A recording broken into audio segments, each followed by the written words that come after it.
convidar a levantar sua mão direita bem alta e repetir comigo essa oração. Levanta-se Deus, intercedendo a bem-aventurada, sempre Virgem Maria, São Miguel Arcanjo, e todas as milícias celestes, que sejam dispersos os seus inimigos, e fujam de sua face todos os que vos odeiam, em nome do Pai, do Filho e do Espírito Santo. Amém? Podem sentar. Meus irmãos, para quem não me conhece, me chamo Anderson, sou casado, tenho 35 anos, sou pai de 3 filhos, a Gabriela, o João Rafael, a Maria Luísa. É uma alegria estar aqui com vocês hoje, para poder trabalhar o tema A Família no Coração do Pai.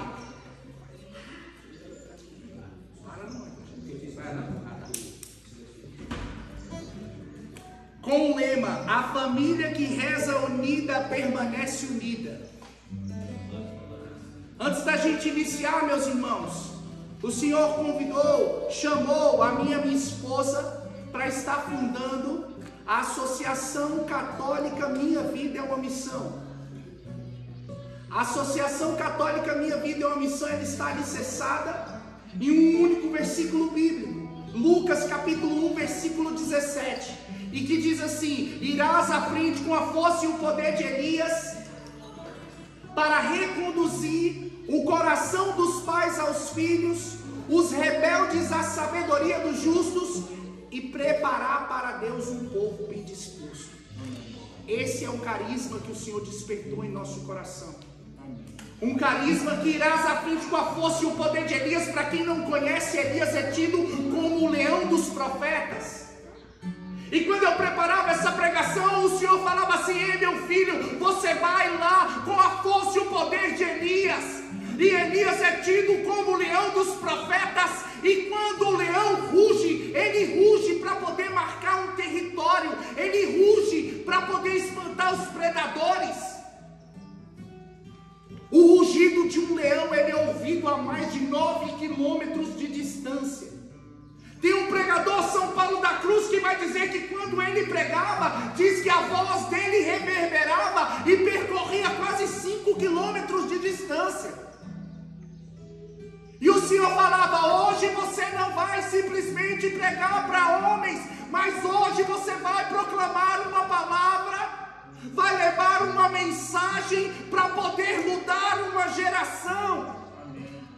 A geração nas Sagradas Escrituras, ela tem um período de 40 anos. Então 40 anos marcam uma geração e a transição de uma para outra. Então o Senhor falava: hoje não é uma pregação para um encontro, hoje não é uma pregação para homens, hoje é uma pregação para mudar uma geração.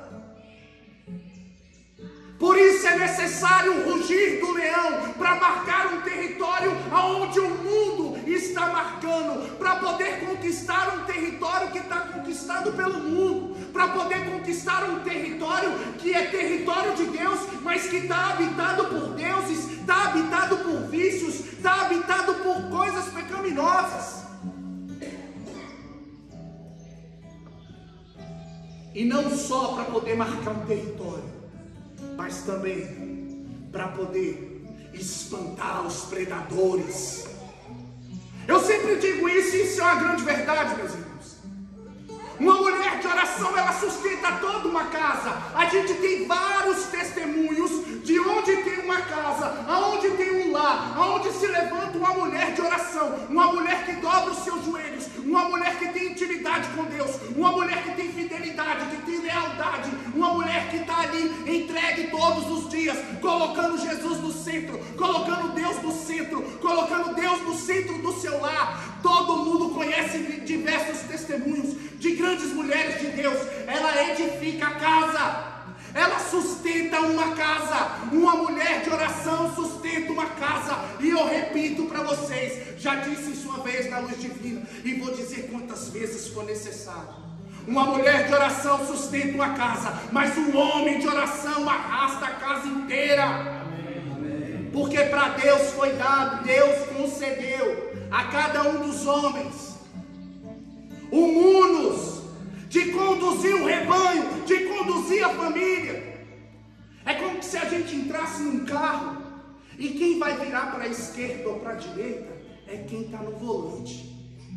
Então um homem de oração, ele arrasta uma casa inteira. Se uma mulher de oração sustenta a casa, e aí o marido pode ser um alcoólatra, pode ser um viciado, pode ser um vagabundo, um sem vergonha, mas aquela mulher de oração, Deus vai ouvir o clamor dela e vai trazer aquele homem para o limiar da casa. Mas uma casa onde tem um homem de oração, ele arrasta a casa inteira. O porquê que a gente tem que acompanhar diversos jovens depressivos, trancafiados dentro do quarto, porque o homem não assumiu o seu posto.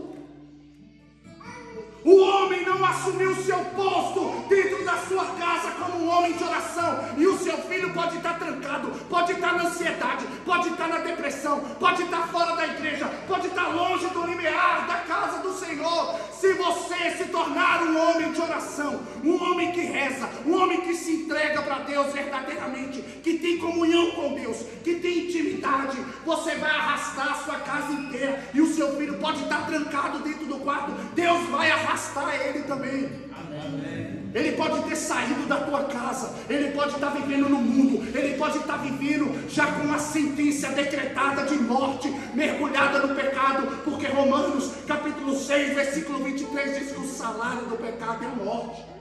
Pode ter sentença para a tua família, mas se você se levantar como um homem de oração, você arrasta a casa inteira. Amém. Agora sabe o que está mais raro do que ver um homem de oração? Porque eu vou te falar, ver um homem de oração hoje está difícil. Ver um homem íntegro, um homem inteiro, um homem entregue, um homem consumido, um homem que tem intimidade, um homem que consulta o Senhor antes de tomar escolhas e decisões, um homem que é guiado por Deus, não pelas aparências, pela conveniência, não pelo dinheiro, não pelo ter, não pelo poder, não pela posse, não pelos bens, mas um homem que é conduzido por Deus, um homem que tem os bens como se não tivesse, e se não tem também não importa, porque ele tem uma joia preciosa, ele tem o maior de todos os bens, ele tem Deus no centro do seu lar. E aí não me interessa se você tem carro bom ou ruim, não me interessa se você não tem condição nem de ter. O que é importante é você ter Deus no teu coração. E sabe o que está mais raro do que ver um homem de oração? Porque eu estou vendo que é raridade. Raridade.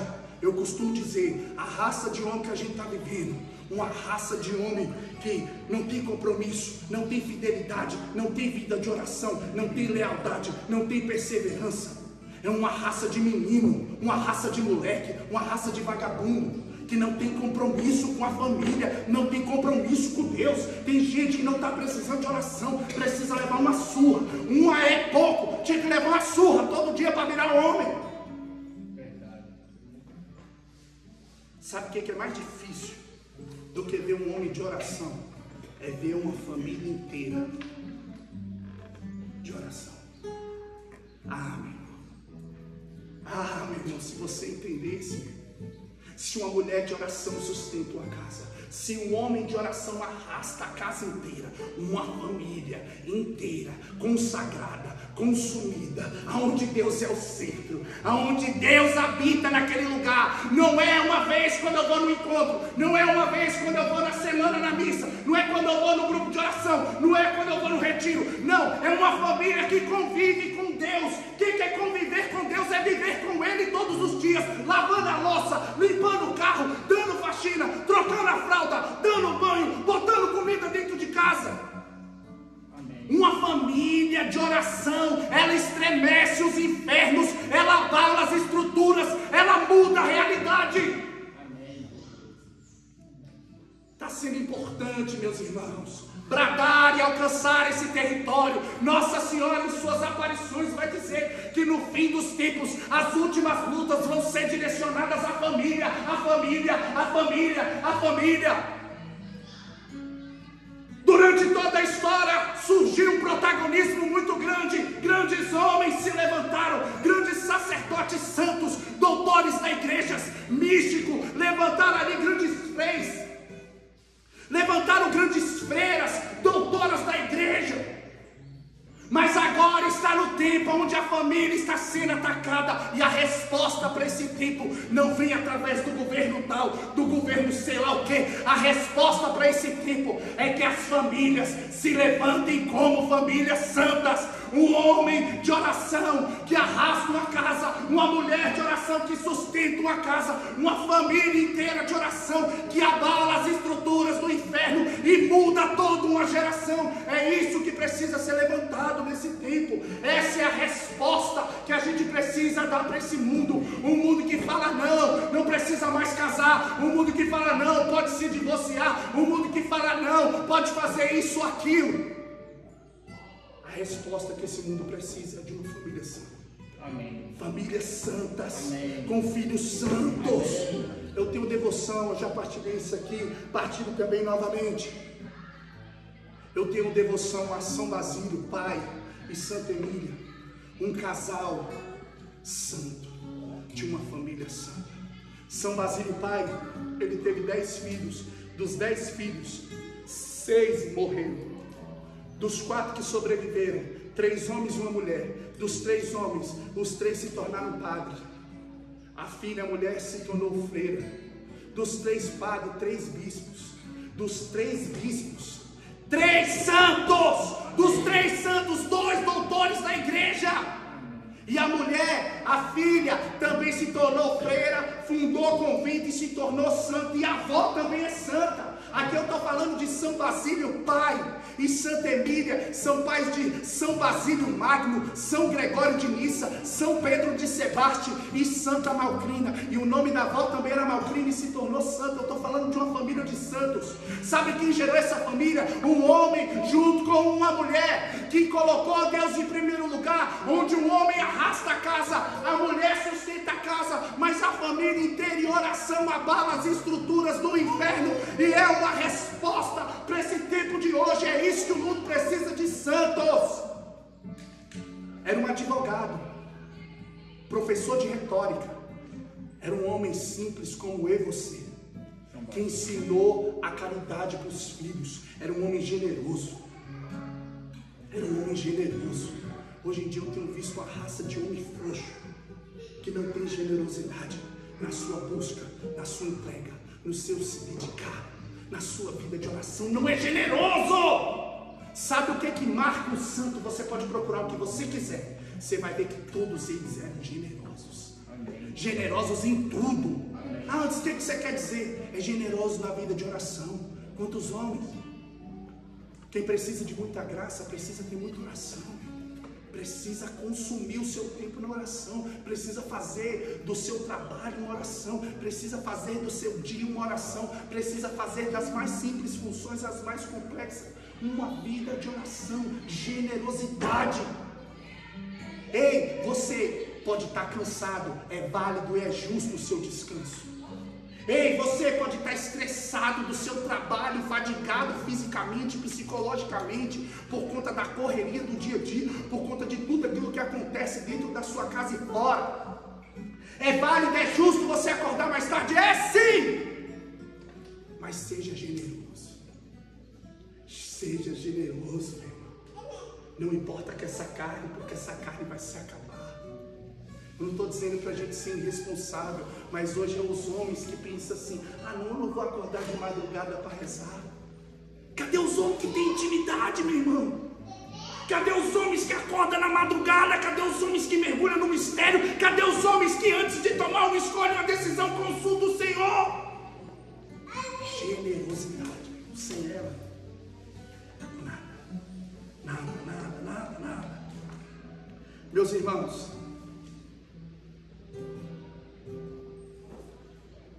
Sagradas Escrituras é marcada por grandes homens de Deus.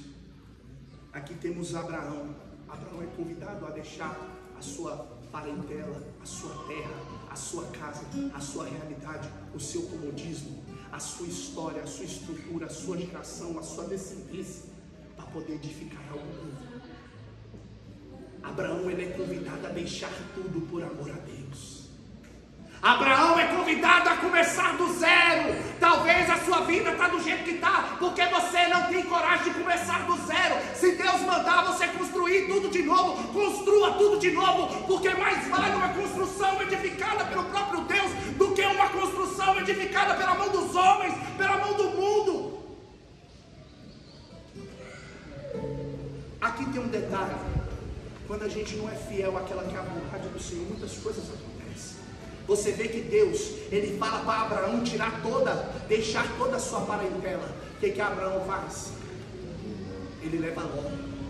Todas as dificuldades que Abraão vai enfrentar lá na frente, boa parte delas é porque ele não foi fiel àquilo que Deus falou. Ele levou Ló, isso gerou problema para ele lá na frente. Então, se Deus mandar você deixar, deixa. Se Deus mandar você largar, larga. Se Deus mandar você construir de novo, constrói de novo. Senão você arruma uma cruz que Deus não mandou você carregar. E aí depois isso gera problema, sofrimento, luta, dificuldade, por algo que Deus não falou para você fazer. Então tem muitos homens fazendo escolhas burras. Desculpa a palavra, mas é escolhas burras. Porque não consulta o Senhor e tenta dar um jeitinho brasileiro aqui, um jeitinho brasileiro ali. Será que tem como ligar?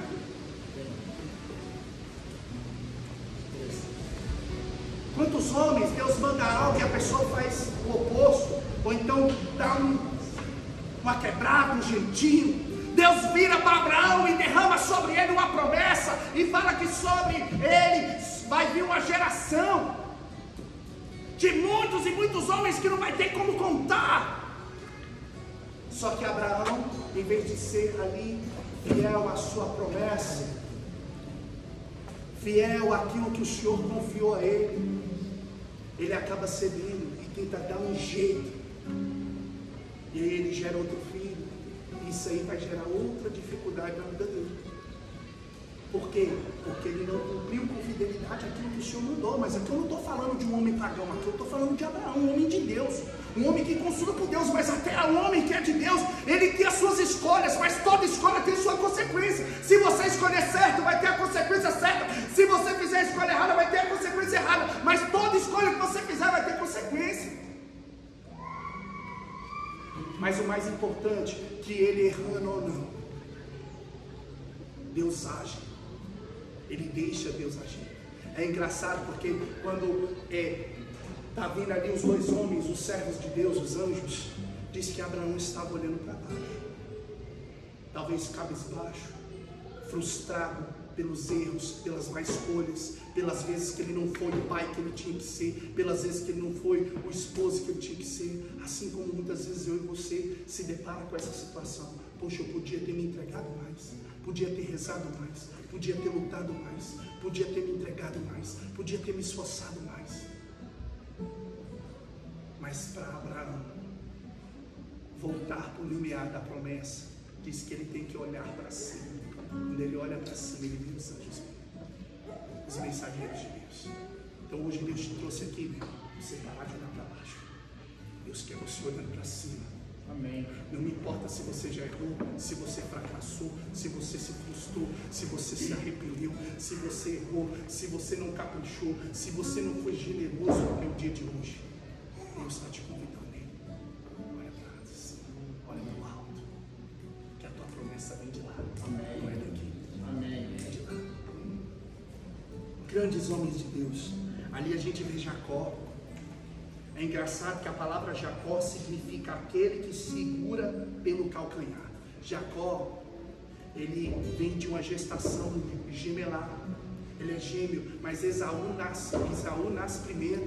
E ali Jacó, ele nasce, e o nome de Jacó vem aquele que segura pelo calcanhar, porque ele nasce depois. Então Jacó, ele cresceu sendo a sombra do seu irmão.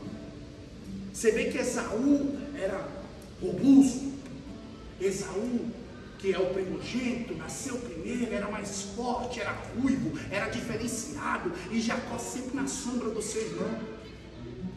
E é engraçado porque isso significa o nome dele, aquele que segura pelo calcanhar, nasceu depois. Então quantas lambanças Esaú fez? Esaú era um homem que era marcado por ser imediatista, peludo, ruivo, guloso, desobediente. E ali Jacó, que nasceu depois, tinha que conviver na sombra do seu irmão, porque ele pela lei era o primogênito, e quantas lambanças Esaú fez, e Jacó tinha que remediar ali, viver na sombra do seu irmão. E quantos homens hoje em dia vivem na sombra da sua família, na sombra dos seus irmãos, porque talvez o seu irmão alcançou um bom comércio, teve bom lucro, teve bom êxito, e talvez você na sua realidade não, vive ali na sombra, e você ouviu da sua família falando que fulano foi bom, mas que você é ruim, que fulano se deu bem, mas que você só quebra a cara, que fulano fez escolhas boas, mas que você só fez escolhas ruins.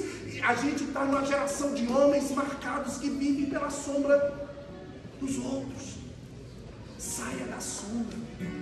Saia da sombra do seu irmão, da sua geração, da sua família, dos seus parentes, porque a família do parente tal se deu bem, todo mundo tem isso, e tem aquilo outro, e talvez você está ali, passando luta, necessidade, dificuldade, você chora dentro da tua casa, você chora com a tua família, enquanto tem membros, parentes seus que se deu bem, que não passam um pingo da dificuldade que você passa.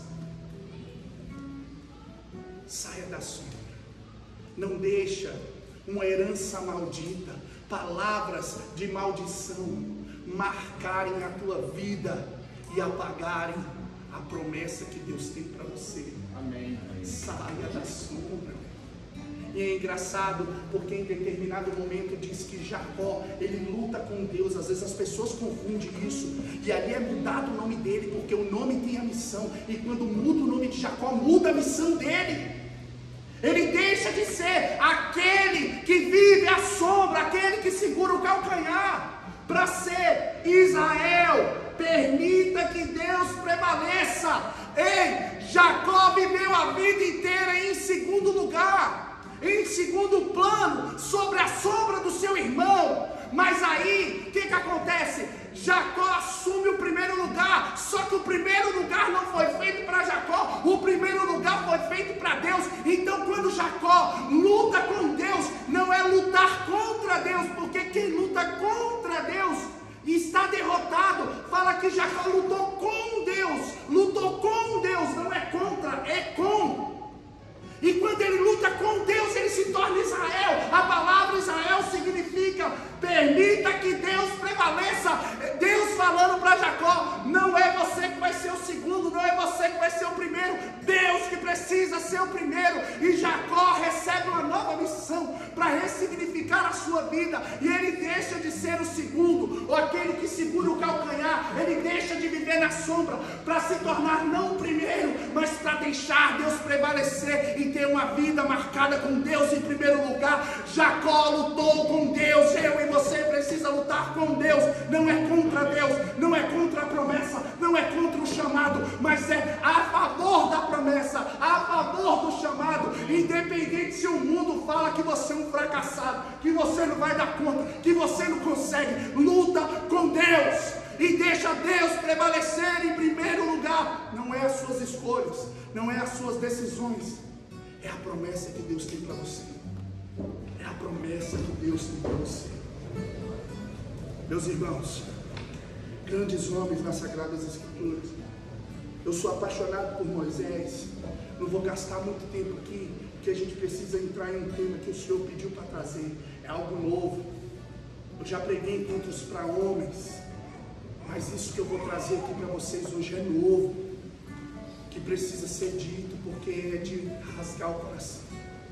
Vocês vão entender o porquê. Então eu vou passar bem rápido por Moisés, mas Moisés é um grande homem de Deus.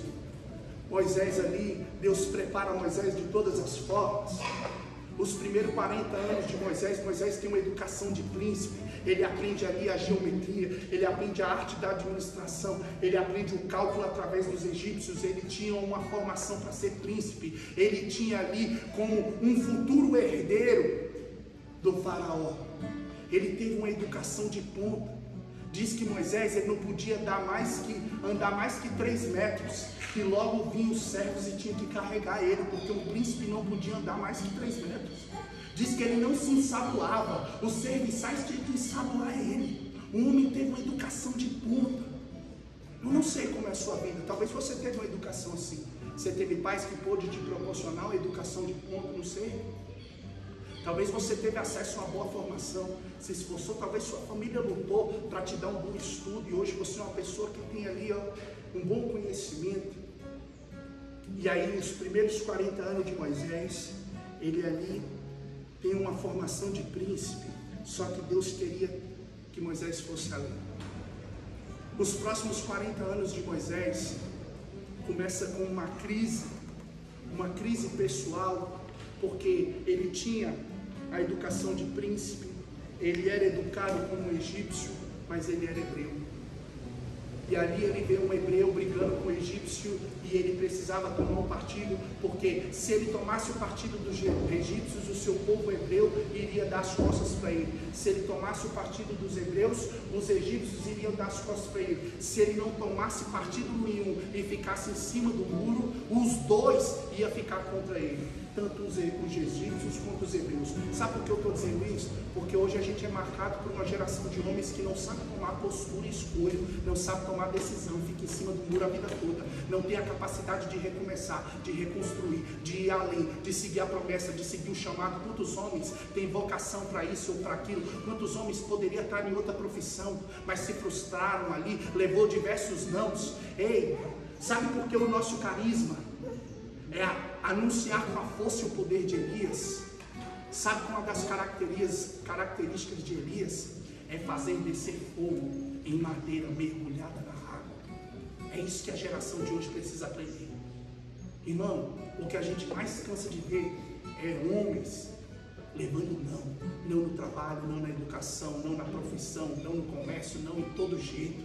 Aprenda a fazer descer o fogo do céu, ainda que a madeira tenha sido encharcada pela água, ainda que a maioria esteja indo por rumo errado. Seja você fiel e leal à promessa que Deus tem para você. E ali é engraçado porque Moisés, diante dessa crise, ele tinha que tomar um partido, ou se não tomasse nenhum, a gente numa geração onde os homens não têm a coragem de ir para cá ou de ir para cá, não se posiciona. A gente vê muito isso na política, né? Homens que é neutro. Ah, não, de política não se fala. Ah, não, de futebol não se fala. É homens neutros. Ei, na definição da palavra neutro no dicionário, uma das características de quem é neutro, sabe o que é? Confuso. Uma das características da palavra neutro é que quem é neutro é uma pessoa que não toma partido. Quem não toma partido é uma pessoa confusa. Para de ser um homem confuso, aprenda a tomar partido, mas não o partido que você quer, não a direção que você quer, não aquilo que você pensa, não aquilo que você acha, não aquilo que o mundo prega, mas aquilo que Deus colocou no teu coração. Aquilo que Deus colocou no teu coração. Precisa tomar partido, assumir postura e assumir o teu posto. Se você tiver que largar a sua parentela, se você tiver que se afastar dos seus amigos, se você tiver que sair de uma empresa, se você tiver que se afastar de um determinado local por conta de uma promessa no teu coração, não tenha medo de assumir aquela postura, aquele partido, não tenha medo de avançar naquele que é o chamado que Deus tem para você, para a sua casa e para a sua família. E a pessoa fica ali, ah não, mas o meu comércio, Deus quer te dar algo bem melhor. A pessoa tem a capacidade de deixar, de recomeçar, de reconstruir, porque talvez aquilo que você adquiriu foi adquirido de forma ilícita, e aí Deus quer te purificar. Por isso que tuas coisas não avançam, porque o interdito que está ali no meio, uma carniça podre, contaminando toda aquela realidade. Muitas vezes é preciso deixar, mas também muitas vezes é preciso acreditar. Está aí a economia falando o contrário, está aí a política falando o contrário, está aí os outros comerciantes fazendo o contrário, está aí fulano e ciclano fazendo o contrário. Mas se a promessa foi de Deus, meu irmão, pode o mundo inteiro falar o contrário, segue até o final. O importante é você fazer aquela que é a vontade de Deus, não a sua, não a dos homens e não a do mundo. Amém. Toma partido e assume postura, assume o lugar que Deus tem para você. Quantas pessoas aqui que atrofiaram chamados, carismas, talentos, que falam assim, ah não é para me pregar, ah não é para me rezar, ah não é só para fulano, ah não é só para ciclano. Enterra o chamado, enterra o talento, e aí o Senhor vai chegar, servo mau e infiel.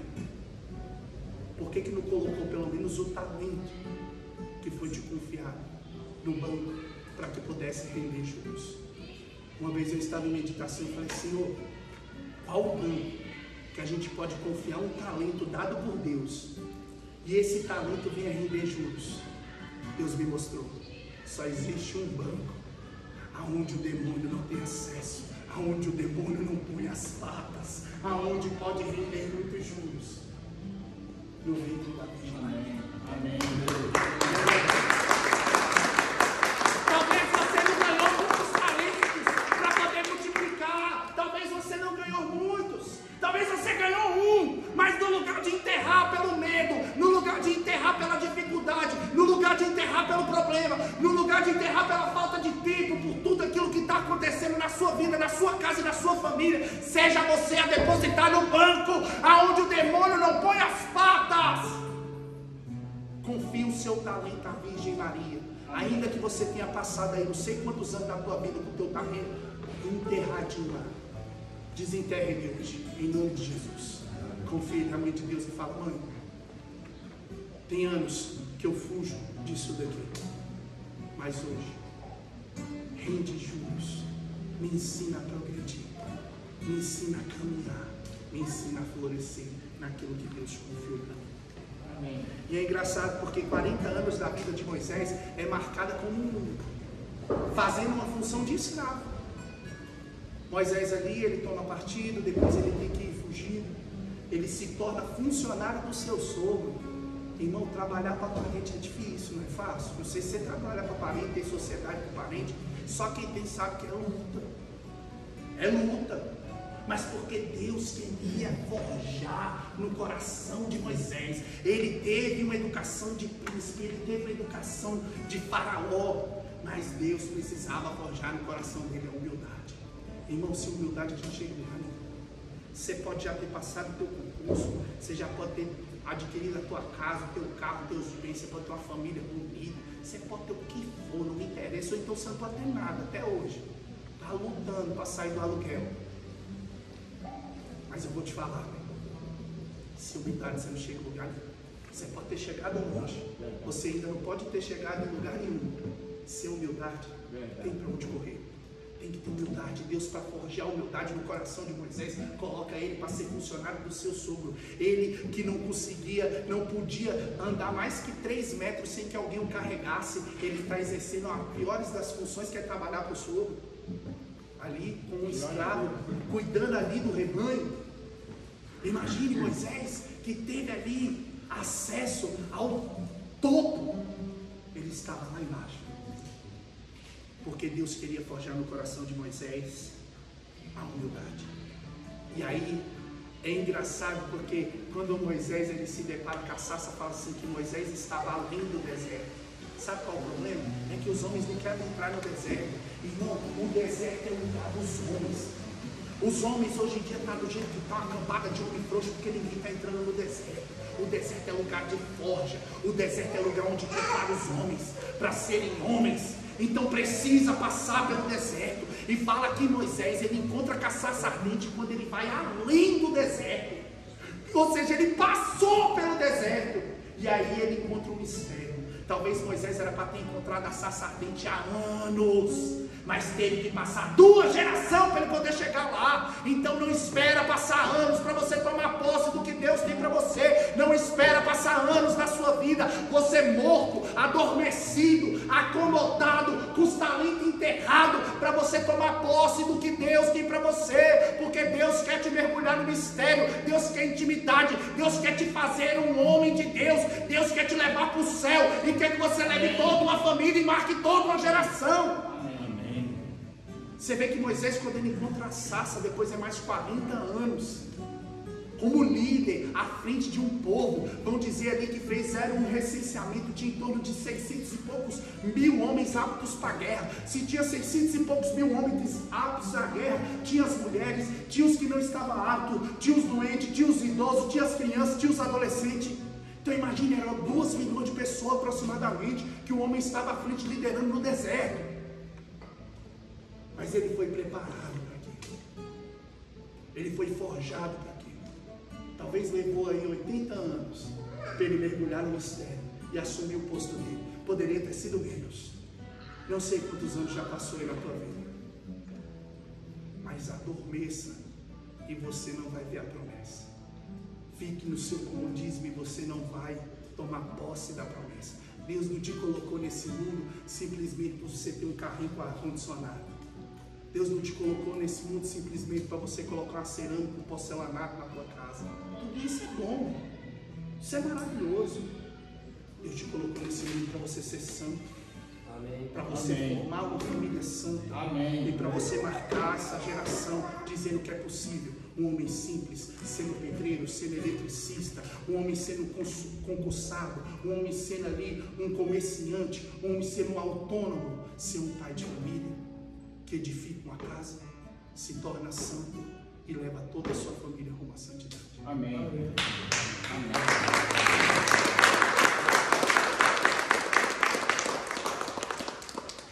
Eu não estou nem aí para o nosso tempo, tá? Me desculpa, eu não estou nem aí. A gente vai até o final aqui. Eu não vim aqui para brincar. Deus falou que é para marcar uma geração, está sendo gravado. E para quem vai ouvir depois também vai marcar a vida deles. Amém. Então a gente vai além. Eu não sei em que momento eu inventei uma música para cantar através dessa pregação. Eu acho que quando você falou que essa igreja, eu também tenho festa. Eu estou nas coisas de Deus, eu tenho festa para mim. É o tempo mais precioso. Canta a canção para nós, meu irmão. Feche os seus olhos aí agora. Escuta essa canção. Deixa ela cair no seu coração. Eu e minha casa serviremos ao Senhor. Eu e minha casa serviremos ao Senhor. Eu e minha casa serviremos ao Senhor. Eu e minha casa serviremos ao Senhor.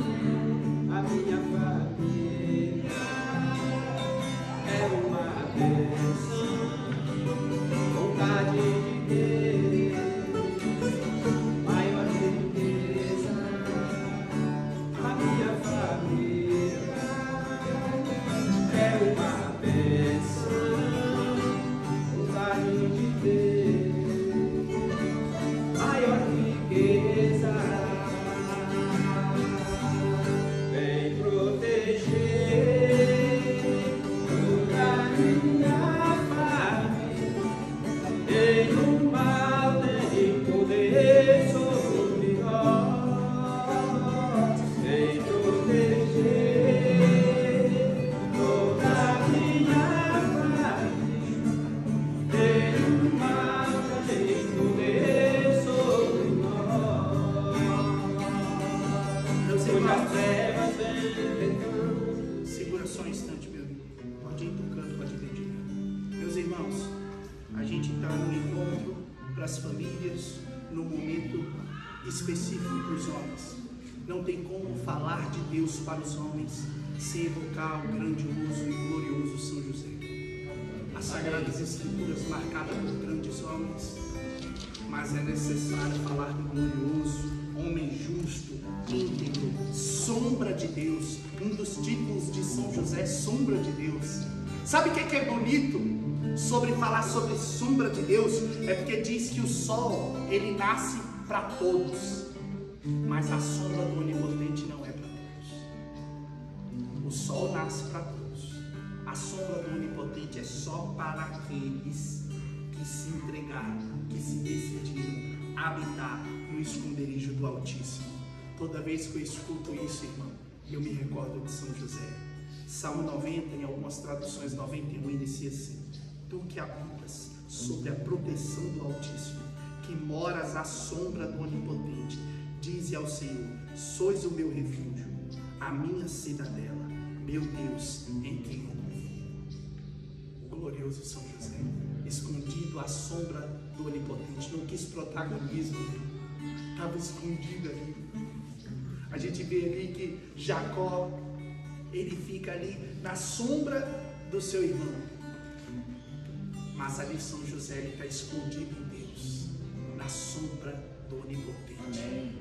No esconderijo É isso que nós homens precisamos aprender, meus irmãos. Se esconder em Deus, se refugiar em Deus, meu irmão. Ah, meu irmão, se vocês entendessem o que é se refugiar em Deus, que é adentrar no esconderijo, aonde ninguém vê.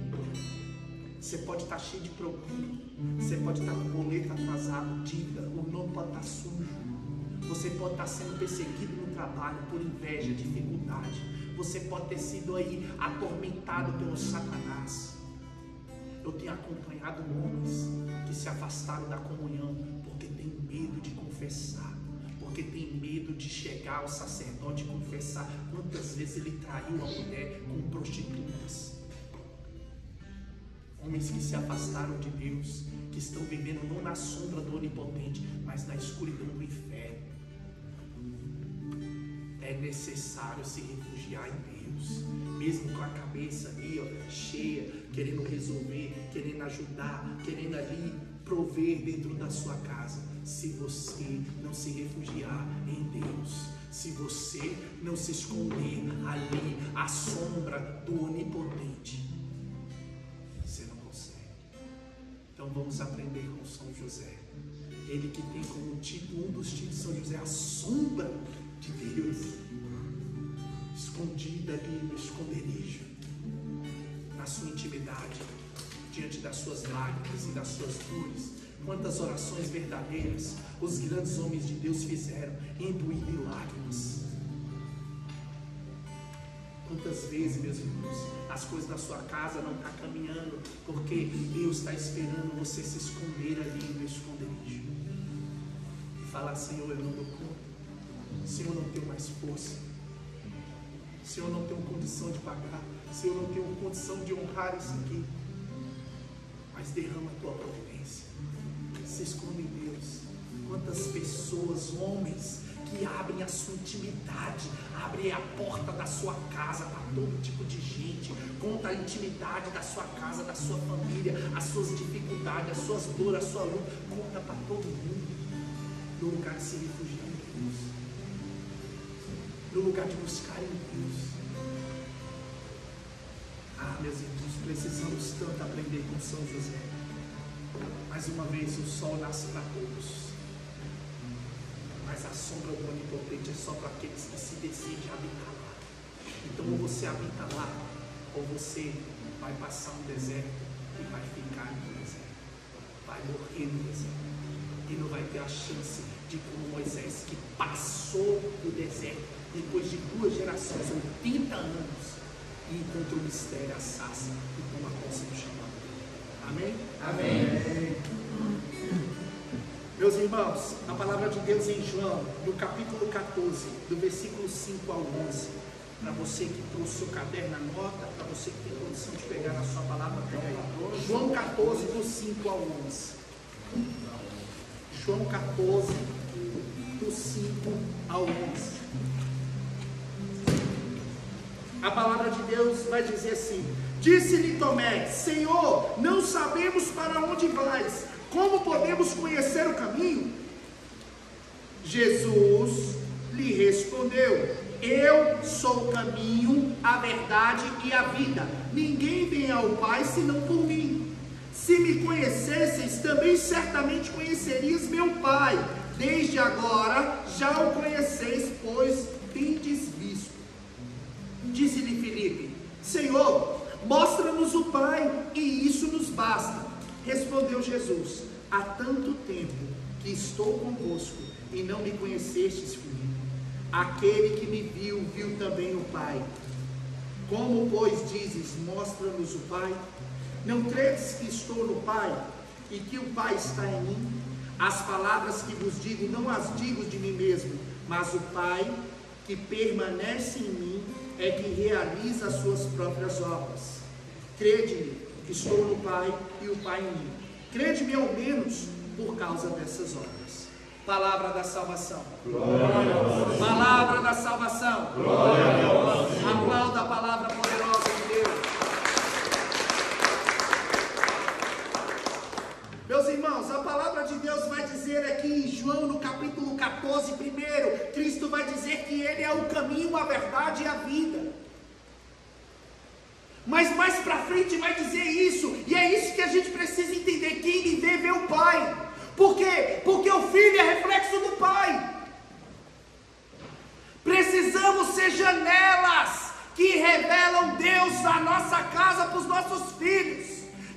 me vê, vê o Pai. Então, quando seus filhos olharem para você, você tem que revelar Deus. Quem me vê, vê o Pai. A gente precisa revelar o Senhor na nossa casa. Jesus é o caminho, a verdade e a vida. Amém. Qual é o caminho que eu preciso apontar para minha casa e para os meus filhos, para minha família? O caminho que é Jesus. Jesus, Ele é o caminho, Ele é a verdade. Precisamos anunciar dentro da nossa casa a verdade e não ficar com respeito humano, passando pano para marmanjo, com medo. Se eu falar isso, meu filho vai sair de casa. Ei, se é a verdade liberta. Se ele sai de casa, depois ele volta. Mas prega dentro da tua casa, com a tua vida, aquela que é a verdade. Seja a janela que revela o céu, seja a janela que revela Deus. Porque quando os seus filhos olharem para vocês, eles precisam encontrar Deus. Amém. Porque se não encontrar Deus no seu pai, que convive todos os dias, vai encontrar onde? E aqui, meu irmão, é onde mora o problema. A gente tem acompanhado muitas situações e muitos casos onde a pessoa, ela escuta a palavra Deus, Pai, e ela trava. Por quê? Porque ela é marcada por diversos traumas pela figura paterna. E quando ela escuta a palavra Pai, ela tem uma rejeição com Deus Pai. E ela não se abre à oração. Por quê? Porque talvez não teve um pai presente. O pai rejeitou, o pai machucou, o pai abusou, o pai violentou, o pai foi ausente. Está vendo, irmão? Sabe por que a sociedade está do jeito que está? Está faltando uma figura paterna. Está faltando homens de verdade. Homens íntegros, inteiros. Homens que são janela do céu. Homens que revelam Deus. No seu trabalhar, no seu falar, no seu educar, no seu passar pela dificuldade, porque não pensa você que é de Deus, que você não vai ter dificuldade. Hoje em dia os jovens, essa geração, ela é marcada pelo quê? Eu tenho dó desse povo, não sabe atender um telefone. Não sabe atender um telefone. Eu lembro que minha mãe me ensinou a atender o telefone. Quando a pessoa ligar, você vai falar assim: oi, tudo bem? Pois não, o que eu falo? Só um instante, vou chamar fulano. Liga aí para tu ver se um jovem. Primeiro que ele não atende, que ele está no joguinho, ele recusa a ligação. Ele nem atende. Quando atende o telefone, aí você fala assim: oi, alô, a sua mãe está aí, fulano está aí. É o quê? Tá, peraí. Mãe, quem é, meu filho? Não sei. De bocó vai conseguir um emprego como? Uma geração de bocó? É sim. É sim, uma geração que não vai conseguir um emprego porque não sabe atender o telefone, não sabe se vestir, não sabe se comportar, não sabe esperar, não está preparada. Por quê? Porque os homens que eram para preparar uma geração não estão preparando, não está ensinando o homem a ser homem, a mulher a ser mulher, e aí cresce esse bom de bocó. Hoje em dia eu não sei o que vai ser dos profissionais, porque as faculdades é tudo nas coxas. Ninguém estuda mais. Vai no MB ali para você ver. Me desculpa quem vai ver depois, mas vai numa universidade aí para você ver. Eu passo na frente do barzinho, está lotado. Eu quero ver se a biblioteca está lotada. Está aprendendo o que é fumar baseado? Vai aprender ali a sua profissão como embriagado? Como que vai ser os profissionais do futuro desse jeito, meu irmão? Os homens não é homem, as mulheres não é mulher, é uma bagunça. Ninguém tem fidelidade, ninguém tem garra, ninguém tem perseverança. Antigamente o povo era marcado por quê? A pessoa começava a trabalhar era cedo. Com 12 anos, alguns começavam era antes. Vendia fruta, engraxava um sapato, pegava um dinheirinho. Quem quer fazer gastar? Não, comprava uma fruta, uma verdura, chegava em casa com orgulho no coração, falava: mãe, eu comprei essas frutas aqui. Nem sabe escolher fruta ainda, mas pegou o seu dinheirinho suado e comprou e botou dentro de casa. Hoje em dia esse jovem nem trabalhar mais quer ficar só amontoado ali, ganhando uma pensão, ganhando uma mesada, ganhando sei lá o quê, vivendo escolado dentro de casa, cambado de preguiçoso. Levanta, passa o dia todinho, não escova dente, não arruma o quarto, os tênis é tudo podre de chulé. As meninas não se arrumam, os meninos se arrumam. Quando sai para algum lugar, sai tudo bagunçado, chega tudo atrasado, tudo mal vestido. Por quê? É uma geração que está bagunçada, porque está faltando homens de Deus para mostrar com palavras e exemplos o que é ser homem de verdade. Precisa ser homem de verdade. Essa geração está desse jeito porque está faltando levantar um homem de verdade, que corre atrás, que batalha, que não passa pano para filho, que põe para pegar ônibus. Aí cresce um monte de mimadinho aí que você dá um não, acabou o mundo para eles. Tem que dar não sim, deixa chorar sim, põe de castigo quando for necessário, educa quando for necessário, seja rígido, seja duro quando for necessário, mas também acolhe, abraça e perdoa quando for necessário. Por isso que está aí bagunçado, gente, está. Eu tenho dó, é os homens mais afeminados, você não sabe se é homem, se é mulher, tudo aí parece umas flores. Cadê a postura? Cadê os homens? Então essa geração, ela precisa de uma resposta. Ela precisa que a gente se levante como grandes homens de Deus, para postar o que de fato é Senhor. A palavra de Deus em Gênesis, no capítulo 1, ela vai dizer que Deus criou o homem e a mulher. Deus criou o homem. Eu disse para vocês que a grande dificuldade que a gente está tendo é porque na hora que escuta a palavra pai, já tem uma série de traumas ali contra o próprio Deus. Por quê? Porque a maioria das pessoas hoje em dia cresce numa família desestruturada. Antigamente as famílias aí tinham 13, 15, 16 filhos, morria 3, 4, 5, porque não tinha nem condição de ter a criança. Mas ainda assim a família estava lá, enfrentava o luto, depois engravidava de novo, e ia sofrendo, ia batalhando, era farinha, era ovo, era isso, era no limite, mas estava todo mundo ali reunido feliz, mesmo com pouco. Aí vai dizer bem assim, porque os tempos de hoje é difícil, ter mais que 2 filhos é uma loucura. Será que o tempo de hoje é mais difícil que o de antigamente? Porque antigamente tinha que sustentar aí 16 filhos. Você vai ver as famílias que eram assim, tinha horário para rezar, tinha horário para ir à missa, tinha regra, tinha lei, não podia fazer isso, não podia violentar a mocinha. A mocinha, se ela desandasse ali, tinha que casar. Aí hoje em dia a bagunça que está, o povo não casa, o povo não tem filho, o povo não tem nada, e vem falar que hoje é mais difícil que antigamente, criar 16, 15, 12, 13 filhos, com um pouco que tinha.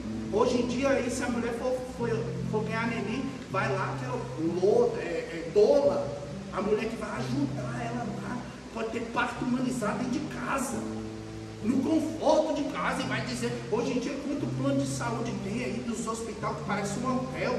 Eu não tenho plano de saúde não, vai para o público mesmo. Lá chora, sofre, rala e vão para cima. Chega a dar dó quando você chega na maternidade ali, ó, um monte de mãe tudo costurada porque fizeram uma cesariana. Aí tá ali a mulher cuidando da criança. Cadê o vagabundo que engravidou aquela mulher? Às vezes não pode estar por causa do trabalho, mas a maioria que está lá, não está lá porque o cara não é homem de verdade. Mulher engravidou, sofre junto com ela, se alegra junto com ela, vai lá cuidar da tua digníssima esposa. Eu não sei tocar flauta, eu também não sabia não. Você acha que tem curso? Alguém viu um curso na internet para aprender a tocar flauta? Você aprende tocando. E na hora que nasce que é bom, filho. Nossa, 18 fraldas que você troca a cada 20 minutos, filho. Sai só aquele caldo preto, você aprende rapidinho. Não tem isso. Aí vai falar que hoje em dia, hoje não pode ter tantos filhos, que é difícil, porque a comida tá cara, porque não sei o que tá caro, porque eu preciso trocar em um carro maior, de 7 lugares, para poder ter mais filhos. Tem que parar de ser sem vergonha, tem que ter intimidade, porque as fraldas é cara. Irmão, se tu... Era de pano, se tu for fazer as contas do tanto que você gasta com fralda, com lenço e pomada, meu irmão, é uma fortuna. Mas Deus providencia tudo. Então para de se acovardar, para de se esconder, assume o teu posto. E aí qual a dificuldade que tem, meus irmãos? Os filhos são reflexos do pai. Então se o pai não tem intimidade com Deus, o filho não vai ter intimidade com Deus. Se o pai não separa tempo com Deus, o filho não vai separar tempo para Deus. Se o pai não respeita a sua esposa, que é a sua mulher, que é a mãe dos seus filhos, o filho não vai respeitar a mulher nenhuma, porque se o pai não respeita nem a mãe e a esposa, ele vai respeitar quem ele nem conhece. O filho é reflexo do pai. Precisamos ser pai de verdade e revelar Deus, ser janela do céu. Amém. E aí, meus irmãos, eu quero trazer alguns dados aqui para vocês, que é isso que é preocupante. Por isso que eu disse que essa pregação é ideal de novo. Meus irmãos, não é algo fruto de um estudo, não é público, todo mundo tem acesso a essa informação. De 80% a 90% das crianças e adolescentes que são abusadas são abusados pelos pais, padrastos e familiares próximos. De 80% a 90%. Isso é doloroso. Eu trouxe alguns dados aqui, ó. Os jovens começam a cair na pornografia entre 12 e 17 anos. Eles caem na pornografia, começam a consumir pornografia, entram na masturbação. E existem casos de crianças com 9 anos que já consomem pornografia. Sabe por quê? Porque a gente está no mundo sensualizado. Porque na tua casa não tem lei, não tem regra. Pode usar roupa sem vergonha, pode ouvir música sem vergonha, pode ir para festa sem vergonha e depois quer que a família seja santa. Eu estou cansado de ver, irmão. Eu estou cansado de ver. O povo vem e liga, antes de rezar aqui, meu filho sai do quarto, minha filha está rebelde, minha filha não sei o que, mas na sua casa entra música profana, as vestes são profanas, vão para lugar profano e depois quer que o lugar seja o céu. Seja um cenáculo, que Deus paire no lugar e habite. Você está entendendo? E aí a gente está numa cultura. Antigamente existia uma música que era proibida, que o povo nem gostava, chamava de proibidão. Hoje em dia, meu povo, dá e toca. E tem gente que consome isso, que deixa isso entrar dentro de casa. Aí fala assim, mas se eu vou falar isso para o meu filho, para a minha filha, ei, aqui dentro de casa isso aqui não toca. Não quero saber, não toca. Quando você estiver na sua e tu quiser essa porcaria, não lá. Aqui não toca. Se é menor de idade, não vai. Se é maior de idade, você pode ir. Você vai assumir todas as consequências. Eu estou te ensinando o que é certo, mas porque o que é errado, você vai assumir a consequência do teu erro. Não é passar pano. E na hora que o filho estiver errado, arrependido, em vez de você dar uma bordoada, porque tem uns que merecem, não é só uma, merecem umas 15. Sabe também acolher. Sabe acolher. Porque às vezes teu filho, tua filha está machucada pelo mundo e ele está buscando refúgio em você que é pai. Não é passar pano, mas também sabe acolher. E aí o que acontece? Bom, vou trazer algumas informações para vocês. O que acontece? A gente está num mundo onde o homem não sabe mais que é homem, a mulher não sabe que é mulher. Tem uma ideologia chamada ideologia de gênero, falando que você não nasce nem homem nem mulher, você nasce neutro. E aqui hoje em dia é preciso a gente explicar até aquilo que é básico, porque o que é básico as pessoas não entendem mais. Quando a minha mais nova nasceu, aí tinha um formulário para você preencher: sexo, masculino, feminino, neutro. Gente, neutro em sua definição é confuso. É quem não toma partido. Gente, a gente sabe ali, biologicamente, geneticamente, existe. O que é uma sexualidade? Sexualidade é um conjunto de características que identifica ali o indivíduo. O que é o sexo? Um conjunto de características que diferencia a espécie. Hoje em dia, o povo está com a cabeça tão poluída que se você falar a palavra sexo, já vem um monte de cena na cabeça, uma loucura. Por quê? Porque o povo não sabe nem o que significa mais a palavra, tão poluída que está a cabeça, a mente, os jovens, está tudo aí perdido, porque não tem pai que assume a postura, pai que é pai de verdade, que mostra o caminho, que é a janela do céu para eles. E aí o que acontece? Existe a identidade sexual, que diz respeito à composição. Existe a orientação sexual e o comportamento sexual. A identidade é a composição. A orientação sexual é a direção que aquela sexualidade toma. O comportamento sexual é a prática, como que a pessoa pratica. E aqui é onde mora o problema. Quando você entra na identidade sexual, você vai ver que biologicamente existem dois cromossomos, XX, XY. XX para mulher, XY para o homem. Então, geneticamente, ao contrário do que a ideologia do partido tal, dos bandeiristas tal que levanta aí, sei lá o que eles querem falar, ninguém nasce homossexual, ninguém nasce neutro. Nasce XX, XY. Isso não é a religião que está falando, é a genética. É genética, gente. Isso aqui é ciência. Nasce XX, mulher XY. Então não adianta vir fulano de tal e falar, fulano de tal já nasceu homossexual. Não. Nasceu homem ou nasceu mulher. Não tem o XYW Plus Fashion. Não tem. É XX, XY. Nasce mulher, nasce homem. Aí qual é o problema? Dentro da identidade sexual tem o sexo biológico, que é o cromossomo XX ou XY. Tem o sexo psicológico, que é formado entre os 2 e 3 anos, e tem o sexo sociológico, que é formado pela história, pela cultura, entende? Então, dentro da identidade sexual, tem o sexo biológico. Qual que é? XXXY, nasceu homem, nasceu mulher. Não tem o neutro, acaba já com a ideologia do gênero. O sexo psicológico ele começa a ser formado entre os 2 e 3 anos. Qual o problema? Comumente o sexo psicológico é identificado com o sexo biológico. Só que aqui se entra o trauma, a violência ou a rejeição, bagunça. Aqui é onde começa a bagunça. E o porquê que eu estou dizendo isso? Porque vai dizer que de 80% a 90% das pessoas já passaram ou sofreram algum tipo de abuso. Não existe só um tipo de abuso. São aproximadamente 8 tipos de abuso. Existe o abuso físico, que é as agressões, a violência. Existe o abuso psicológico, emocional, abuso sexual, abuso financeiro, abuso verbal, abuso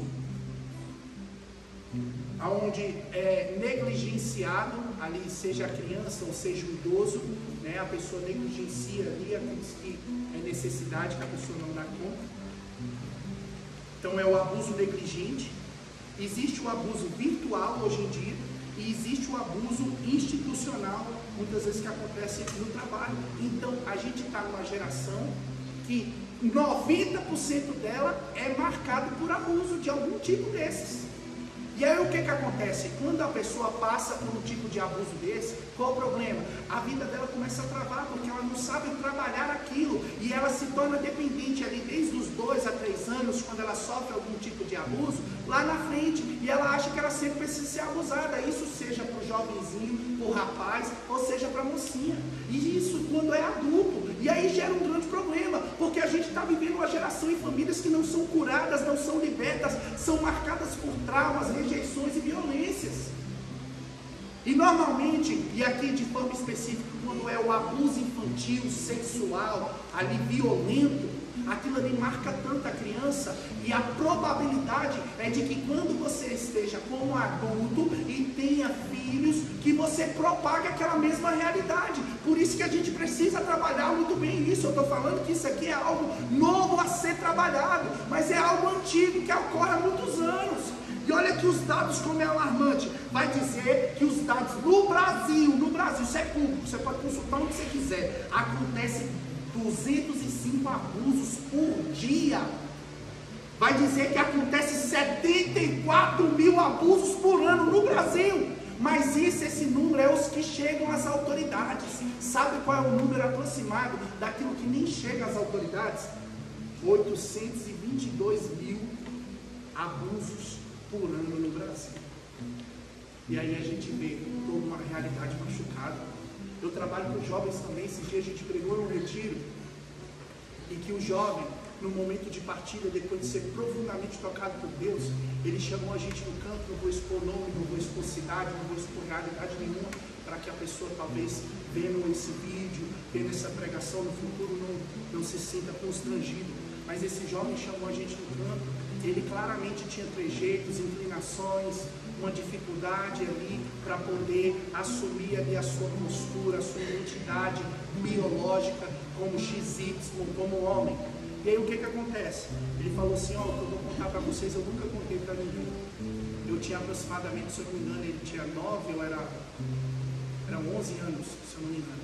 Ele estava brincando na frente da casa dele, na rua. Parou o carro, botou ele dentro do carro, ele foi violentado, depois o homem colocou ele na frente da casa dele, ele voltou a brincar. Ele nunca tinha contado isso para ninguém, nem para a família dele.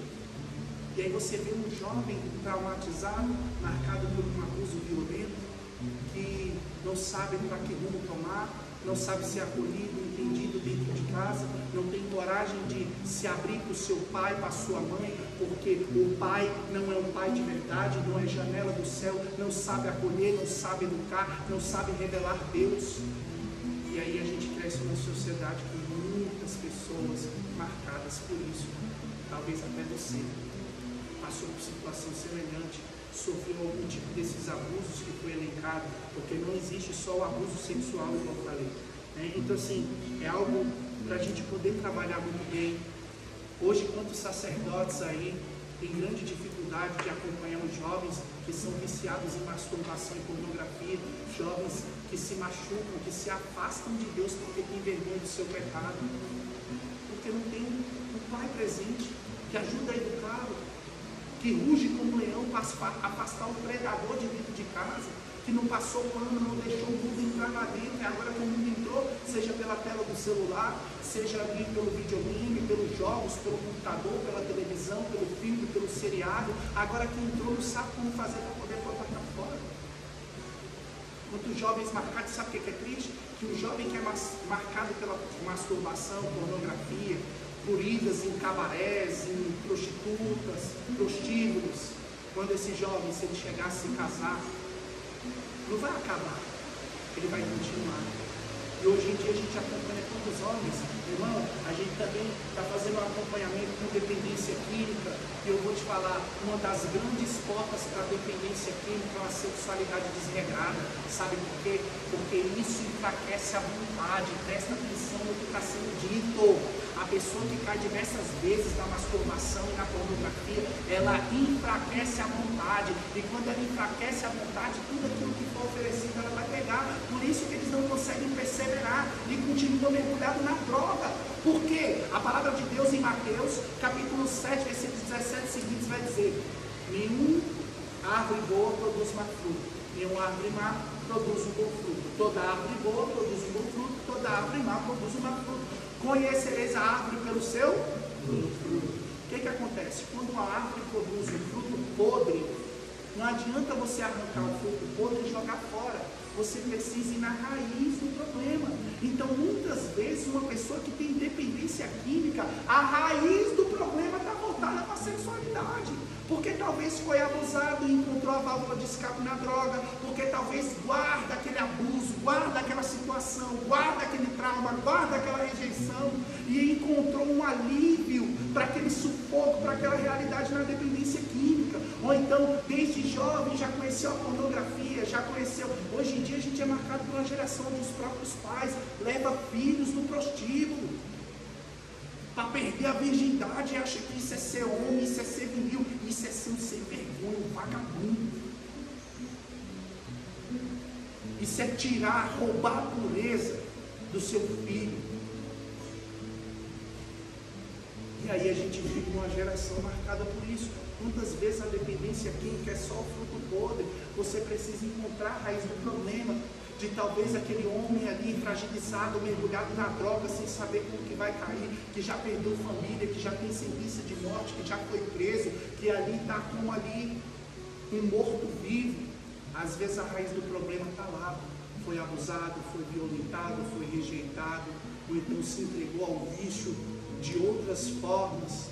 A gente acompanha casais também, onde os matrimônios estão sendo rompidos porque a pessoa tem uma dependência química. Mas ali, na dependência química, é a válvula de escape. Por quê? Porque aquele homem, mesmo sendo casado, enfraqueceu a sua vontade, se masturbando no banheiro, consumindo pornografia dentro do quarto escondido, e não consegue ter um olhar puro. Sabe o que a palavra de Deus fala? Os puros verão a Deus. Como que a gente vai ver Deus, irmão, numa geração onde tudo é profano, onde as músicas é profana, as vestes é profana, a música que entra dentro de casa é profana, aonde a gente vai, tudo está profanado, irmão. A gente precisa da pureza, a gente precisa de homens puros, que educam homens puros, que revelam Deus. Talvez você foi marcado por uma criação fragilizada, machucada, mas está no momento de você falar: epa, daqui para frente vai ser diferente porque eu tenho Deus. Amém.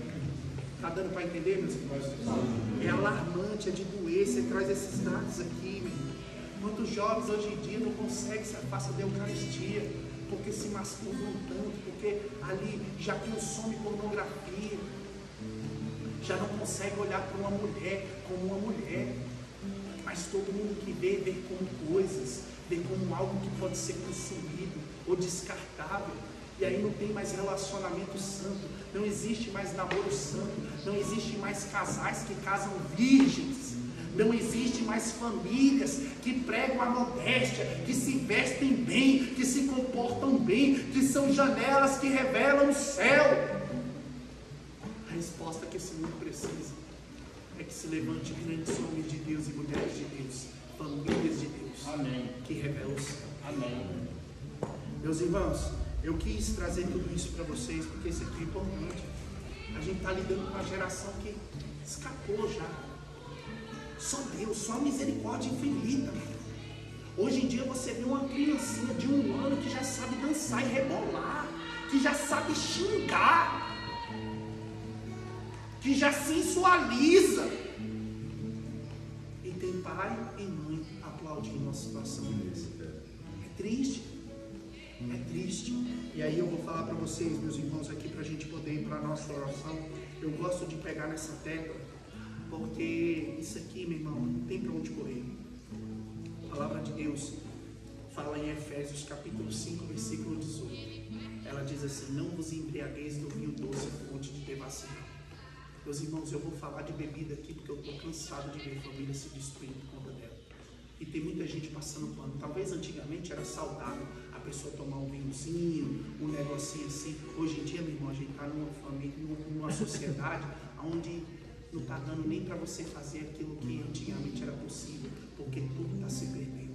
Hoje em dia, meu irmão, talvez antigamente dava, ali as famílias eram de forma saudável, era estruturado, mas hoje em dia, meu irmão, ou a gente vive aquilo que diz Mateus capítulo 11, vai dizer Mateus 11, desde o tempo de João Batista o céu é arrebatado à força e só os violentos o conquistarão, desde o tempo de João Batista, há muitos anos atrás.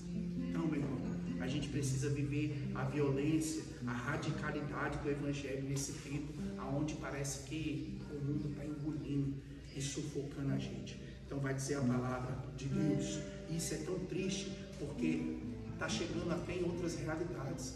Não só porque antigamente não acontecia, mas está chegando hoje em dia. Antigamente também chegava. E é triste de se ver. A gente vê grandes homens de Deus se entregando à bebedeira. A gente vê até mesmo padres e profetas, homens se entregando à bebedeira. Antigamente isso acontecia, isso não é novidade para ninguém não. Mas hoje parece que está tomando uma proporção ainda maior. E a palavra de Deus, eu vou trazer a palavra de Deus porque não é a palavra do Anderson, é a palavra de Deus. E ela vai dizer aqui em Isaías, no capítulo 28, no versículo 7, e diz assim: mas também esses titubeam sob o efeito do vinho, alucinados pela bebida, sacerdotes e profetas cambaleiam na bebedeira, estão afogados no vinho, desnorteados pela bebida, perturbados em sua visão, vacilando em seus juízos. Meu irmão, a gente está numa sociedade que não dá mais para brincar. Ou você é de Deus ou você não é, porque os fins dos tempos estão próximos. E olha que isso aqui está em Isaías, Antigo Testamento. Então não é novidade. Trazer outra palavra aqui para vocês. Isaías capítulo 28, versículo 7. Vou trazer aqui outra passagem para vocês entendam que o negócio é sério, meus irmãos. Não está dando para brincar. Oséias, no capítulo 4, no versículo 18, diz assim. Oséias 4, 18. Diz assim: logo que cessam de beber, entregam-se à prostituição. Seus chefes preferem a ignominia.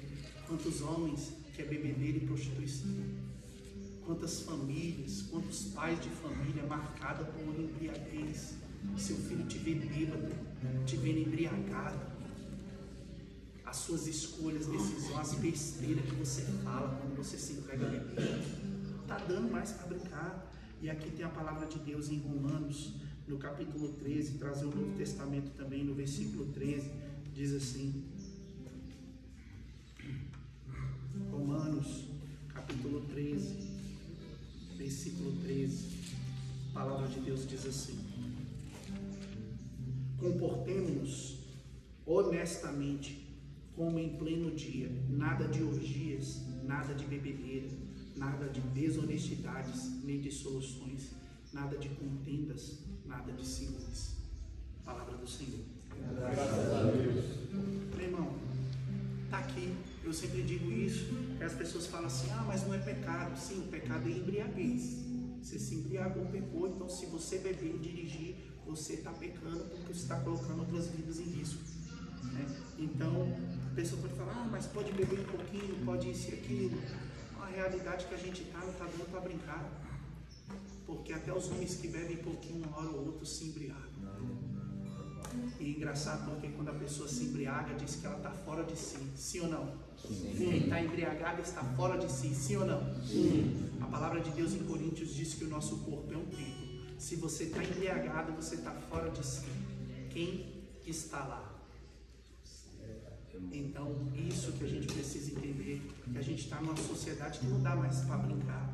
Ah, não, só um pouquinho. Ah, não, só uma vez, uma hora e outra pessoa cai e se embriaga, faz besteira, discute, briga dentro de casa, sai para poder beber em bar, para assistir jogo, deixa de comprar alimento para dentro de casa, para comprar caixa de cerveja, para comprar vinho, para beber cachaça. Ah, mas eu gosto de uma cachaçinha porque minha família veio não sei da onde. Irmão, eu gosto é do céu. E se essa cachaçinha atrapalha, eu não quero nem saber dela, porque é mais vale.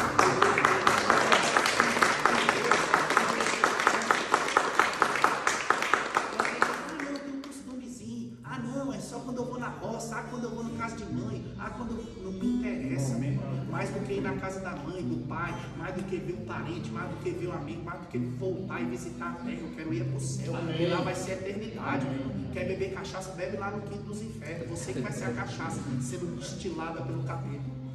Então, ou você cria vergonha e vira homem de verdade, assume a sua paternidade, toma postura e revela céu, Deus dentro da tua casa, para os teus filhos, para a tua geração. E você fala assim, ah, mas meus filhos já cresceu tudo, nem moram lá em casa. Meu irmão, você perdeu muito tempo, talvez igual Moisés, que passou 40 anos para ser edificado ali e recebeu uma criação de príncipe, mais 40 anos ali, quase que como escravo, trabalhando com o seu sogro, fazendo o que ninguém queria fazer. Mas quando ele assume a postura, quando ele chega onde tem que chegar, quando ele deixa Deus forjar nele a humildade, fala assim que Moisés estava além do deserto e ele avista a sarça, que pegava fogo e não se consumia. Vamos ficar de pé que a gente vai rezar.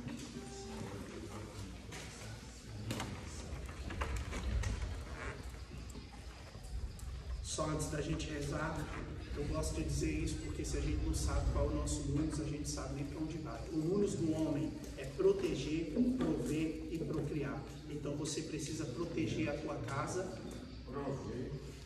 prover na tua casa e procriar. Você precisa proteger dos perigos visíveis e invisíveis, então você precisa ter postura na tua casa. Você precisa afastar o mal da tua casa. Como você faz? Põe o teu joelho no chão. Se esconde ali na sombra do Onipotente, no refúgio que é o Altíssimo, nosso Deus Todo-Poderoso. Tem intimidade com Deus, tem a vida de oração. Qual é o lema desse encontro? Família que reza unida permanece unida. Como que você vai ser uma família que permanece unida? Você já colocou um tempo de qualidade para rezar com a tua família? Se você não colocou, você tem que colocar. Tá vendo que as coisas estão bagunçadas? Você precisa ter a sua oração pessoal íntima e você precisa ter a oração comunitária da família. Precisa ter, se não tem, como que uma família vai rezar unida? Você reza ali ou nem reza, porque você é um sem vergonha, porque quem não reza, vai dizer os santos, quem reza se salva, quem não reza se condena.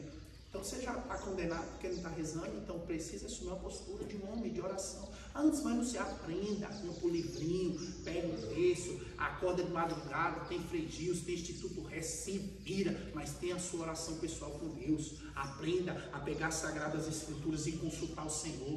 Falar, Senhor, fala comigo, porque eu preciso tomar uma grande escolha, uma grande decisão, eu preciso recomeçar, eu preciso largar, eu preciso deixar. Então tem que ter intimidade, tem que ler a palavra. Ah, não lê a palavra, cria vergonha na tua cara. Aí depois quer ir nos encontros atrás do padre fulano, do profeta ciclano, do pregador ciclano, para ele falar algo de Deus para você, sendo que Deus está aqui, ó, querendo falar com você todos os dias. Você não cria vergonha na tua cara, pega a tua Sagrada Escritura e vai ler.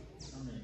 Então precisa proteger a tua casa dos males visíveis e invisíveis. Precisa prover na tua casa, você precisa prover o alimento físico e o espiritual. Você precisa levar a tua família para a mesa da Eucaristia, os teus filhos para poder confessar, para poder comungar. Você precisa mostrar para eles que é importante, que sem Deus a gente não consegue nada. Você precisa também procriar. Você precisa gerar os seus filhos físicos com a graça de Deus, mas também gerar filhos espirituais, gerar vida espiritual, gerar verdadeira vida na graça nos teus filhos. Você precisa gerar. Como que vai fazer isso? Irmão, o filho é reflexo do pai. Isso é tão incrível que o meu filho João, ele está até ali atrás, daqui eu estou vendo ele. É engraçado porque ele não sabia calçar a havaiana sem a liguinha atrás. porque ficava saindo do pé dele. Ele não sabia calçar a havaiana direita, a gente tinha que calçar ele. Aí eu comprei uma havaiana igual a dele, botei uma do lado e uma do outro. Falei assim, filho, é assim que faz. Calcei a havaiana na frente dele. Ele olhou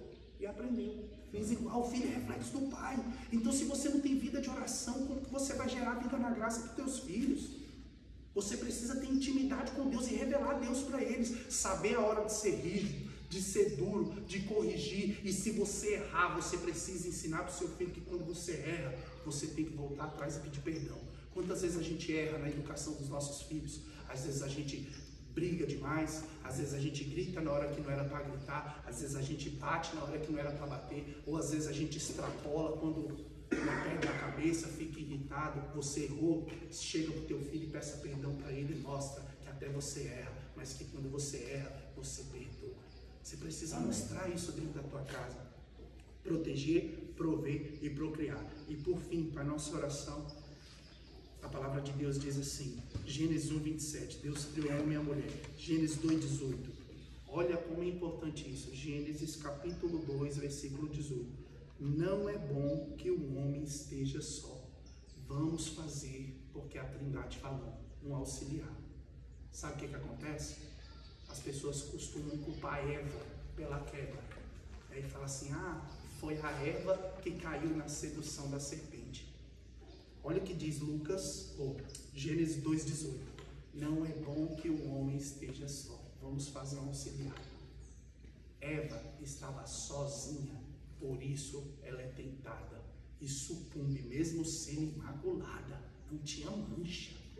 E ela cai no pecado porque estava só. Então, no lugar de ficar apontando o erro de Eva, falando que foi Eva que caiu na sedução da serpente, por que a culpa talvez não era de Adão, que deixou a sua mulher só? Muitas vezes os homens estão deixando as mulheres sozinha na madrugada rezando, sozinha na luta e no trabalho dentro de casa, sozinha na educação dos filhos, sozinha dando faxina, sozinha no mundo, sozinha disso, sozinha daquilo. E muitas vezes é muito fácil falar, não, a culpa é da Eva, mas fala que ela estava só. Olha Gênesis capítulo 2, versículo 18. Não é bom que o homem esteja só. E não, nem tanto o homem pode deixar sua esposa só, nem sua esposa pode deixar seu filho só. Porque no dia que a família estiver caminhando só, ou seja, divididos, cada um no seu mundinho, cada um nas suas coisas, o meu salário, o teu salário, a tua conta, a minha conta, o meu carro, o teu sapato, o teu isso, o demônio vem e acaba com a família. Por isso que a palavra, o lema desse encontro é: família que reza unida permanece. Então não deixa a tua esposa só. Sofre junto com ela, chora junto com ela, se alegra junto com ela, reza junto com ela, agrada a ela. Hoje em dia eu acho isso ridículo, que quando vai receber uma visita, aí arruma a casa, põe o melhor prato, põe o melhor fogo. Ei, você tem que arrumar a tua casa para acolher todos os dias a tua esposa e os teus filhos, porque eles é mais importante que qualquer visita que você pode receber. Você tem que colocar a melhor roupa para casa.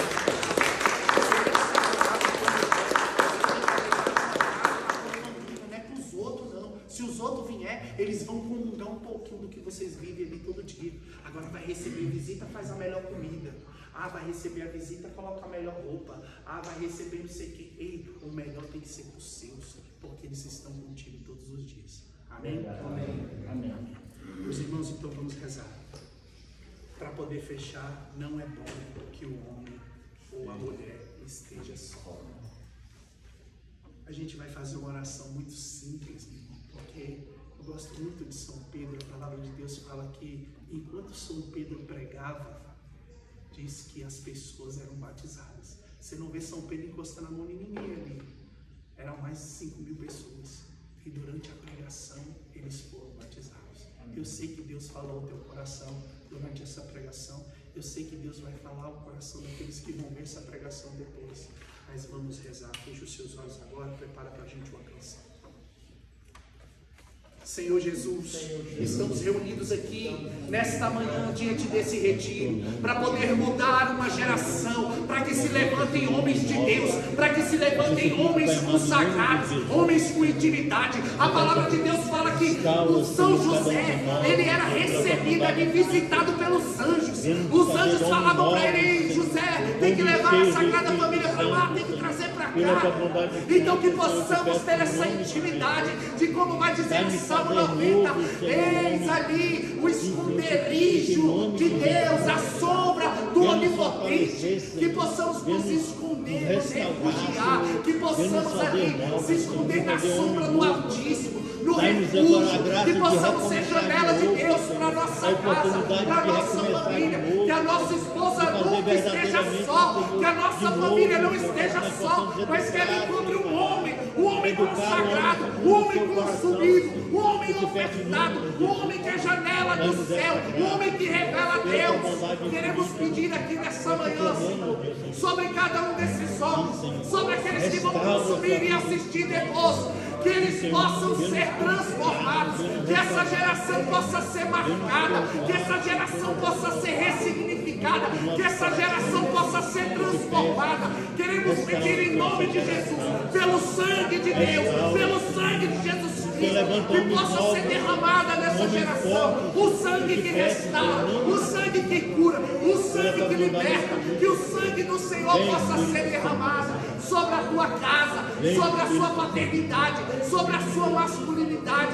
Talvez você foi criado por uma geração corrompida. Talvez você ali, como vai dizer Davi no Salmo 50, no pecado a minha mãe me concebeu. Talvez você venha de uma geração, de uma família onde todo mundo é alcoólatra, onde todo mundo bebe. Talvez você venha de uma geração da família machista, onde fala que para ser homem tem que pegar para as mulheres. Deixa Deus anular a herança maldita e deixa Deus te abrir para a graça, deixa Deus te abrir para a bênção, deixa Deus restaurar agora a sua masculinidade. Talvez você passou por algum tipo de abuso e você é uma pessoa dura, ignorante, você não consegue se abrir ao amor, você não consegue aí desenvolver o carinho, você não consegue aí progredir no afeto, você não consegue progredir no seu sentimento, você é uma pessoa fechada. Vão dizer que você aí na sua família, Deus coloca no meu coração, que tem uma pessoa aqui que você é dito dentro da sua casa como uma pessoa dura, como uma pessoa ruim, como um homem que não chora, uma pessoa que ignora o sofrimento. Ei, deixa Deus te curar do pé à cabeça, deixa Deus te reconstruir. A palavra de Deus fala que aquele que iniciou a obra não vai deixar inacabada, mas vai dar acabamento. Deixa Deus dar acabamento na obra. Talvez você cresceu longe do seu pai, talvez você não conhece o seu pai, talvez você não tenha um bom modelo de pai, mas é Deus Pai que hoje quer restaurar toda a figura paterna na tua vida. Então deixa Deus agora restaurar a tua paternidade, a tua genealogia familiar. Deixa Deus entrar na tua história, deixa Deus ressignificar a tua vida agora. Vem, Senhor Jesus, vem, Deus Pai Todo-Poderoso, venha curar do pé à cabeça, venha curar entre as gerações o vício do alcoolismo que é transmitido de pai para filho, o vício muitas vezes da profanação.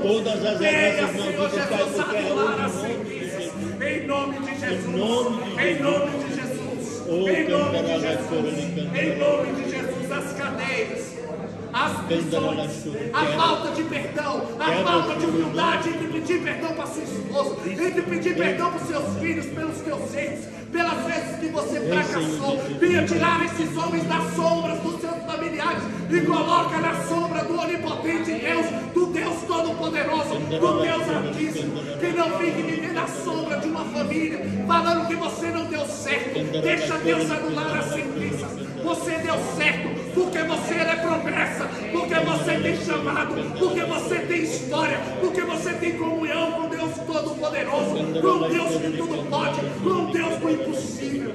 Senhor Jesus, rasga o céu nesse lugar e pega essa geração, que essa palavra possa reverberar sobre toda uma geração. Eu quero profetizar sobre esse lugar, eu quero profetizar sobre essa geração, eu quero em nome de Jesus profetizar sobre as gerações que virão, que Deus, Pai Todo-Poderoso, vai ressignificar a sua vida, ressignificar a tua paternidade, a partir do momento que você abrir seu coração e falar: ei Deus Pai, eis-me aqui, para que você possa fazer como Jacó. E sair daquele que o nome Jacó vem dizer o significado, que ele segura no calcanhar, que ele vive à sombra, mas Jacó se torna Israel. Aquele que cede, aquele que dá a presença, aquele que cede e coloca Deus em primeiro lugar, aquele que não lutou contra Deus, contra o propósito, contra o chamado, mas aquele que lutou com Deus, com Deus. Israel, muda essa geração, Senhor Jesus, muda essa geração, levante grandes homens de Deus, homens de intimidade, homens de oração, homens consumidos pela palavra, homens da palavra, homens que batem o cajado, homens que conduzem o rebanho, homens que atravessam o mar, homens que mergulham no deserto e vão além do deserto, homens que sobem a montanha, homens íntegros, homens que vivem ali pelo chamado, pela promessa, pela palavra, e não homens que vivem conforme a moda, conforme o mundo. Vem, Senhor, nesse lugar. Ele carralaia chore arabalai, ele ralaço ele arabalai, ele ralaço ele arabalai, ele ralabalai aço ele arabalai, ele ralabalai ele ralabalai arabalai, ele ralaia aço ele arabalai, ele ralabalai ele ralaia aço ele arabalai, ele ralabalai ele ralabalai, ele ralabalai ele ralabalai, ele ralabalai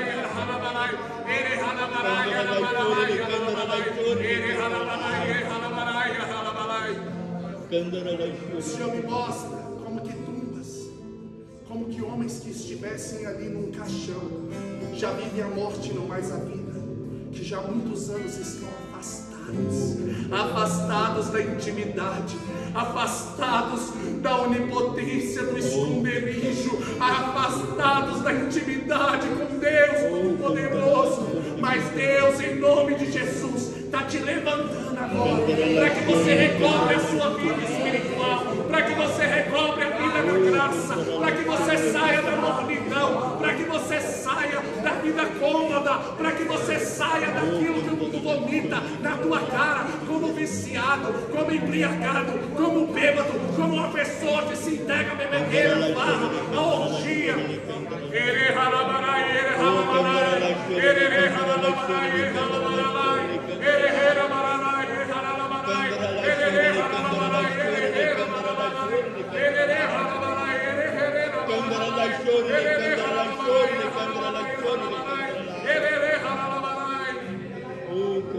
deixa Deus curar sua sexualidade marcada por violência. Você propaga a violência que fizeram com você. Deixa Deus te tocar agora. Deixa Deus restaurar a tua sexualidade. Deixa Deus ir na intimidade, no que está oculto, no que está escondido. Deixa Deus ir agora iluminar. Deixa Deus tocar na ferida que outros fizeram. Deixa Deus colocar o remédio. Deixa Deus derramar o seu sangue. Deixa Deus curar o teu trauma, da tua história, da tua rejeição, da tentativa de aborto. Deixa Deus agora tocar na tua história. E você que é um homem que é marcado, você é um homem ali que não tem ali compromisso, que não tem finalidade, fidelidade. O homem que ali é tido como um morno, o homem que é tido como uma pessoa impaciente, uma pessoa que não sabe esperar. Você recebeu rejeição no ventre. Deixa Deus anular as ciências. Deixa Deus tocar agora nessa rejeição, te libertando, para que você seja um homem decidido, para que você não seja um homem confuso, perturbado, neutro, que não toma partido, que não vai nem para a direita nem para a esquerda, uma pessoa morta, nula, a palavra que vem é nula. Você é tido como uma pessoa nula na tua casa, na tua família. Mas hoje Deus quer restaurar, porque a cura é total. Ele vai lá no ventre agora. Em nome de Jesus. Em nome de Jesus. Em nome de Jesus. Que toda rejeição caia por terra agora. Você foi rejeitado na vida, mas Deus quer te trazer para a vida da graça, porque Deus sonhou com você, Deus sonha com você, Deus quer ver a tua paternidade, ainda que você já tenha anos, ainda que você já tenha errado, Deus é poderoso para te levar além do deserto, para que você entre na intimidade da sarça.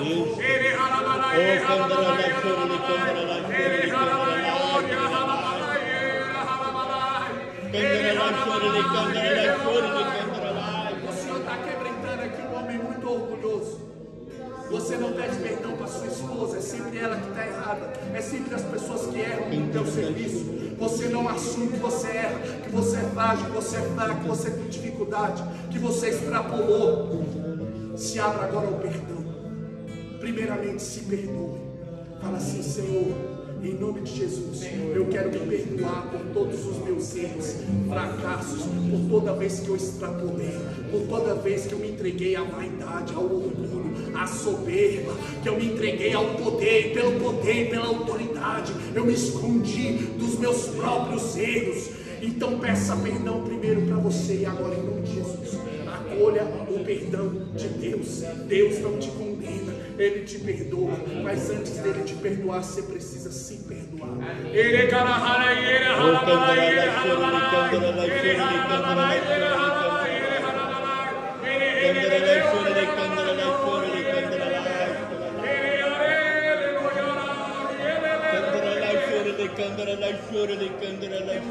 Você está do meu lado esquerdo aqui. Você é preocupado com a questão da pureza, porque você foi destroçado ao longo da sua vida. Você passou por muitas coisas, tem muitos prostíbulos, se entregou a muitas mulheres, a muitas situações de orgia.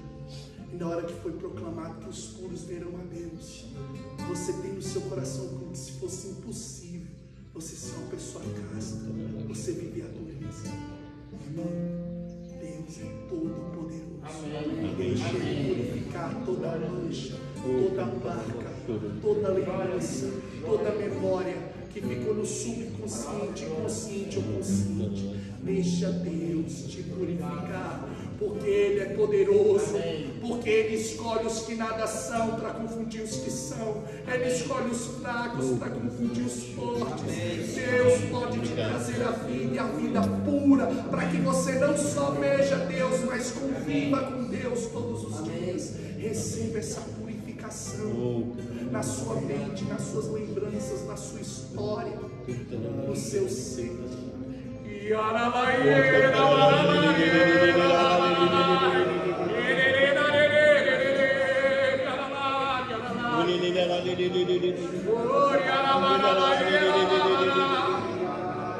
Obrigado, Senhor. Queremos te louvar. Grandes são as tuas obras, maravilhosos são os teus feitos. Porque o Senhor está levantando homens. Obrigado. Homens que são janela de Deus, homens que louvo, eu te bendigo. Obrigado, Senhor Jesus, Glorificado seja pela tua bondade infinita, pela tua compaixão.